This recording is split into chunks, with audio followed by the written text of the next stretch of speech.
IPL mega వేలానికి తేదీ దగ్గర పడుతుంది. సౌదీ అరేబియాలోని జెడ్డాలో నవంబర్ 24, 25వ తేదీల్లో మెగా వేలం జరగనుంది. ఈ నేపథ్యంలో మెగా వేలంలో ఏ ఆటగాళ్లను కొనుగోలు చేయాలనే ఆలోచనలో ఫ్రాంచైజీలు ఉన్నాయి. రిషబ్ పంత్, కేఎల్ రాహుల్, శ్రేయస్ అయ్యర్ వంటి భారత ఆటగాళ్లు వేలంలో ప్రధాన ఆకర్షణగా నిలిచారు.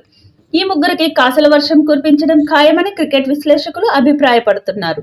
రిషబ్ పంత్ చెన్నై సూపర్ కింగ్స్ లో చేరే అవకాశం ఉందని ఊహాగానాలు మొదలయ్యాయి. ధోనీతో పాటు పంత్ పసుపు జెర్సీని ధరిస్తాడని మాజీ క్రికెటర్ సురేష్ రైనా కూడా ఆ మధ్య చెప్పకనే చెప్పాడు. ధోనీ ఐపీఎల్ కు రిటైర్మెంట్ ప్రకటించిన తర్వాత సిఎస్కేకి శాశ్వత వికెట్ కీపర్ అవసరం. ఆ స్థానాన్ని భర్తీ చేయడమే కాకుండా పంత్ జట్టులో విధ్వంసక బ్యాట్స్మెన్ అవుతాడని, అంతేకాకుండా కెప్టెన్ గా జట్టును సమతుల్యం చేస్తాడని, దీంతో ఐపీఎల్ 2025 మెగా ఆక్షన్లో రిషబ్ పంత్ కోసం చెన్నై సూపర్ కింగ్స్ గట్టిగా పోటీ పడే అవకాశం ఉందని ఊహాగానాలు మొదలయ్యాయి.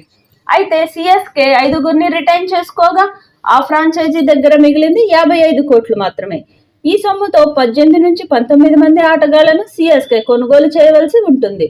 అయితే మెగా వేలంలో పంత్ను కొనుగోలు చేయడంపై సిఎస్కే సీఈఓ విశ్వనాథన్ కీలక వ్యాఖ్యలు చేశాడు. తమ వద్ద ఉన్న పర్స్ వాల్యూ ఇతర ఫ్రాంచైజీల నుండి ఉండే పోటీ దృష్ట్యా పంత్ను కొనుగోలు చేయలేమని పేర్కొన్నాడు.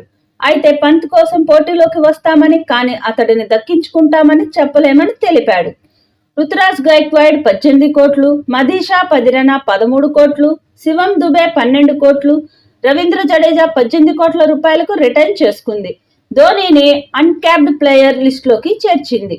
4 కోట్ల రూపాయలతో అతన్ని రిటైన్ చేసుకుంది సిఎస్కే. రుతురాజ్ గైక్వాడ్ మరోసారి సిఎస్కే పగ్గాలు చేపట్టనున్నాడు. అందుకే అతడిని ఫ్రాంచైజీల 18 కోట్లకు రిటైన్ చేసుకుంది.